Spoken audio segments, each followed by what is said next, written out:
What's up, everybody? Welcome back to another highly combustible reaction. We're jumping into the last part of our Meet the Germans road trip, which is sad, but we have learned a tremendous amount. Western Germany, here we come. Get over and show DW Udo Max all the love in the world. Let's go. South and east on our Meet the Germans road trip. So today it's time to find out what the West has to offer. The final 4 states that we'll be visiting are Nordrhein-Westfalen, Rheinland-Pfalz, Hessen and Saarland. Let's start with a little 2,000-year throwback. The Rhine River in Germany once marked a frontier of the Roman Empire. Not that the Romans didn't want to go any further, but the so-called barbarian Germanic tribes mostly held them off.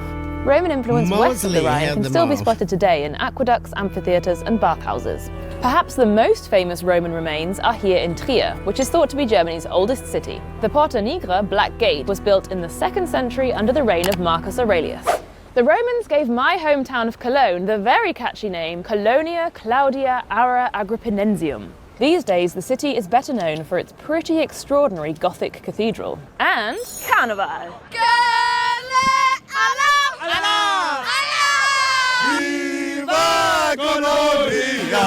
The so-called 5th season kicks off on It's needless to say that in every part of Germany, you can definitely find some characters. 11.11, the 11th of the 11th at exactly 11:11 a.m. What? It rises to a crescendo, usually in February, with a 6-day extravaganza of street parades, costumes, dance performances, music, and plenty of drinking. Now you're talking my kind of language. Traditionally, this was all about letting loose before 6 weeks of fasting for Lent. These days, it's all about Lebensfreude. Spaß haben. Feiern. Ja, Party. Also ist ein Gefühl.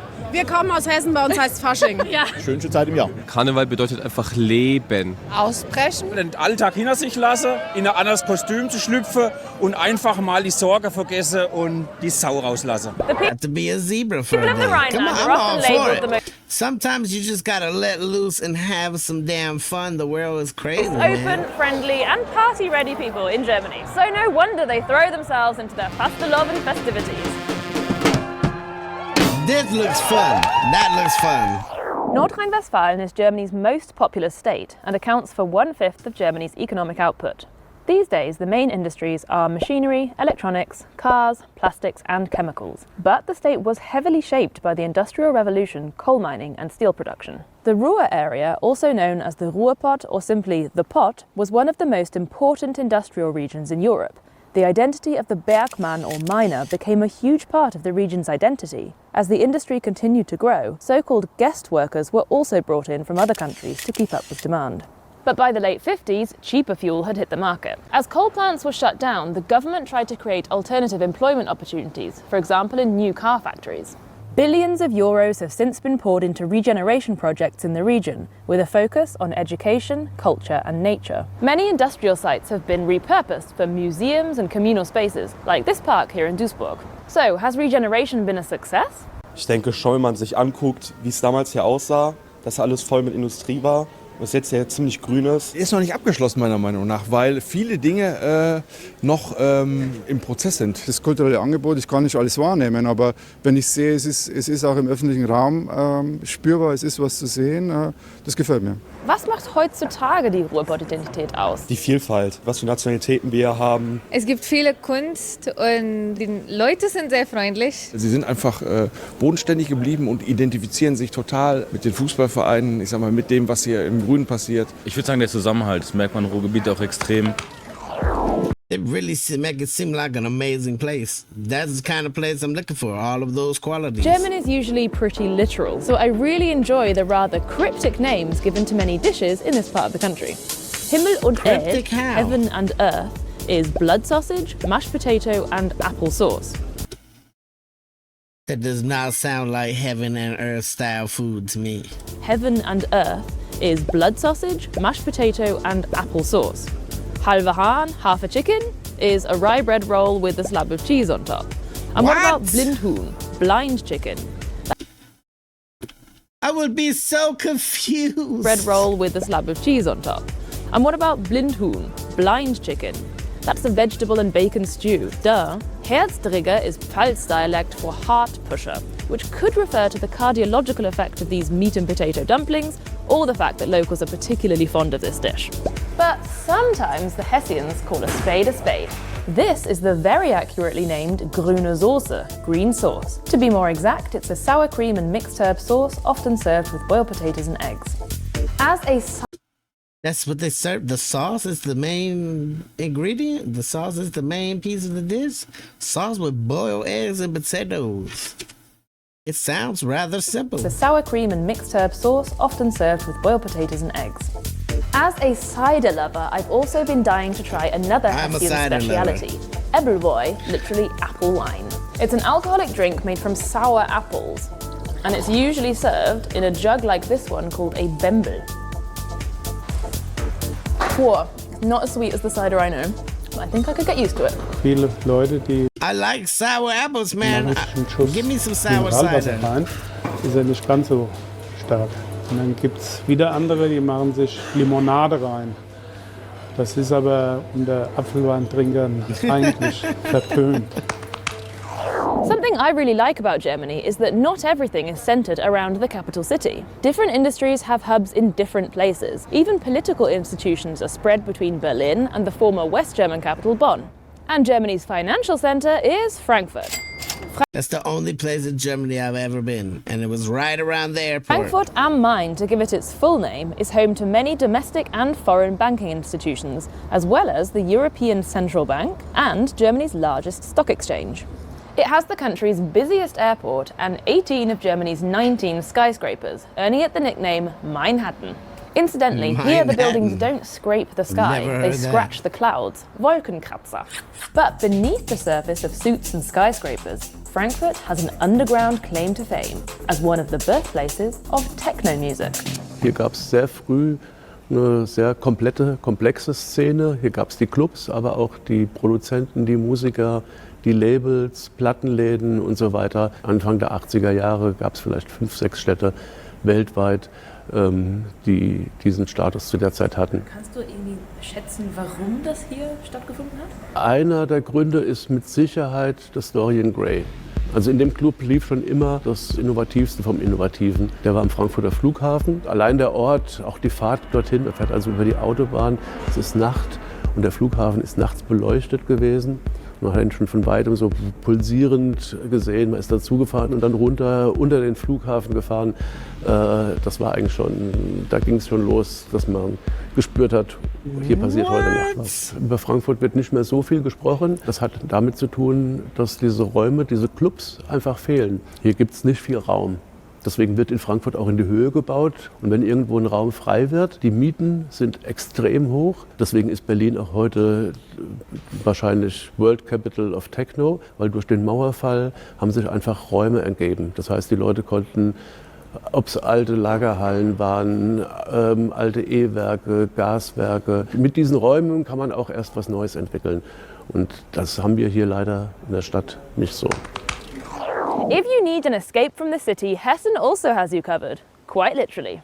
This state and neighbouring Rheinland-Pfalz are both 42% covered in trees. Yes. That makes them Germany's most foresty states and the perfect spot for a fairy tale. Einem reichen Manne, dem wurde seine Frau krank, und als sie fühlte, dass ihr Ende herankam, rief sie ihr ein. Jakob and Wilhelm Grimm, better known as the Brothers Grimm, were born in Carnival. We even know who they are over here. No, it wasn't just because of the TV show. In the late 18th century, and later moved here to Kassel. They gathered folk stories for their fairy tale collection. Hansel and Gretel, Snow White, Little Red Riding Hood, Cinderella. But we're talking the original gory versions before Disney the toned dark things down. fairy tales. The brothers also played an important The Dark Forest has got to be in part in Germany. the development of the German language. Jakob published a book on German grammar, and the brothers later began working on a very ambitious German dictionary. Sadly, they never made it past the letter F. Wilhelm died in 1859 and Jakob 4 years later. The last entry he completed was for Frohteufel, demon. But other linguists picked up where they left off, and the tome was eventually completed about 100 years later. Our next stop is Saarland, the smallest German state, excluding the 3 city-states. In fact, it's often It looks like a fairy tale place. used It really as does. a unit of measurement in the German media. For example, a forest fire affected an area the size of Saarland. For those of you unfamiliar with this unit, it's about the same size as neighbouring Luxembourg. Not all that long ago, this German state used to be essentially independent, with its own constitution, its own flag, and even a very short-lived currency, the Saarmark. Saarland sent its own team to the 1952 Olympic Games and the 1954 Football World Cup qualifiers, where incidentally it was knocked out by West Germany, who went on to win the tournament. This historical curiosity had a lot to do with the region's attractive coal reserves and the two world wars. This part of Germany fell under the administration of the League of Nations after World War I. Then it was returned to Germany. Then it was in the French-occupied zone after World War II, when France gave it protectorate status, effectively releasing it from Allied control. But the region's strong connection to Germany remained, and in a 1955 referendum, the people voted to be released from their special arrangement with France. In 1957, they officially joined West Germany. So is this 1957 history still visible today? Auf jeden Fall. Das Saarland ist praktisch das französischste aller deutschen Bundesländer, kann man sagen. Man geht hier kein Baguette holen, man holt sich Flöt, ein schmaleres Baguette. Das ist so typisch französisch. Ich finde, man sieht es auch noch so ein bisschen manchmal an den Bauten, dass da so französisch mit reinspielt. Der Regenschirm wird im Bereich Saarlouis immer nur ich hol mein Parapluie. Und das ist im Grunde le Parapluie, der Regenschirm. Wir haben hier eine Sprachgrenze, eine europäische Sprachgrenze zwischen Rheinfränkisch und Moselfränkisch.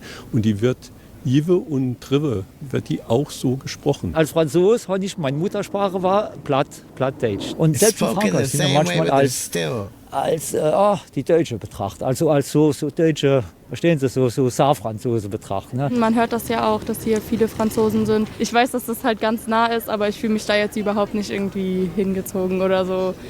Mich damit irgendwie verbunden. Und was sollte man sonst noch über das Saarland wissen? Prinzipiell, dass es das Bundesland gibt. Hier gibt es sehr gutes Essen. Ich esse gern Leona, das ist so eine Wurst. Saarland ist definitiv bekannt für Schwenker. Hier wird nicht gegrillt, hier wird geschwenkt und man isst hier kein Steak, man isst einen Schwenker. We've managed to get pretty far in this episode without mentioning beer. There's plenty of Pilsner in the west, and then Cologne's got its Kölsch, and nearby Düsseldorf has its... I think it's amazing that such small places, you can already have a huge cultural difference from the people right next door, all because of these crazy places that we went throughout history. German beer is known the world over, but a slightly better kept secret is German wine. Around 2/3 of all German wine comes from Rheinland-Pfalz, and the absolute frontrunner is the Riesling variety. Dotted along the Mosel River between quaint villages and hillside castles, you'll find row after row of seriously steep vineyards. Das Besondere am Moselwein ist natürlich unsere einzigartige Kulturlandschaft und was eben den Charakter des Weines auch auszeichnet, ist der Schiefer. Es ist ein sehr dunkler Stein und schwarz, wie wir alle wissen, kann ja auch sehr gut Wärme speichern, zieht Wärme an. Und wenn es nachts wieder kälter wird im Tal, dann gibt er das an die Umgebung ab, eben an unsere Trauben. Damals habe ich mich zur Wahl der Moselweinkönigin gestellt, weil ich meine Heimat so sehr liebe und da eben unterwegs sein wollte im Auftrag des Weines. Ich habe ehrlich gesagt gar nicht so weit gedacht, dass es dann noch weitergeht zur deutschen Weinkönigin. 2016, 2017 durfte ich im Endeffekt einmal um die ganze Welt reisen mit deutschem Wein im Gepäck. German Wine Queen. Ein guter Riesling macht natürlich das gute Moselklima aus. This is my favorite kind of wine. I love Riesling. Dann sollte er eine schöne Süße haben, also nicht zu süß, ein bisschen und dann natürlich die knackige, frische Säure, die den Mosel-Riesling auszeichnet. So, what's the best way to sample the local produce? Well, you could go on a Weinwanderung or wine hike. Yep, that involves hiking between vineyards and wine taverns. Whew. The more relaxed variation would be to do a Weinprobe or wine tasting, which traditionally goes from dry to sweet. What else do you like about this area of Germany? Leave a comment below. And that brings us to the end of the Meet the Germans road trip. I've loved gallivanting around the country to find what makes each region unique. Do check out the other road trip episodes and let me know what you think. Prost! Hey, get over so DW Euromax, all the love in the world. It was a phenomenal journey through Germany.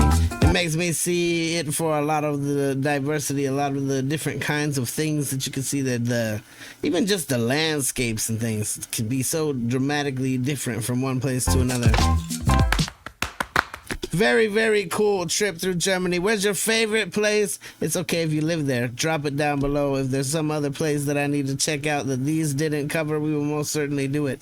Smash the like button if you liked it. The dislike button, but I won't believe you. Tell the next one of the Combustible. You guys be happy, healthy, safe. Got me thinking about Riesling now. I love you to the moon and back. Peace.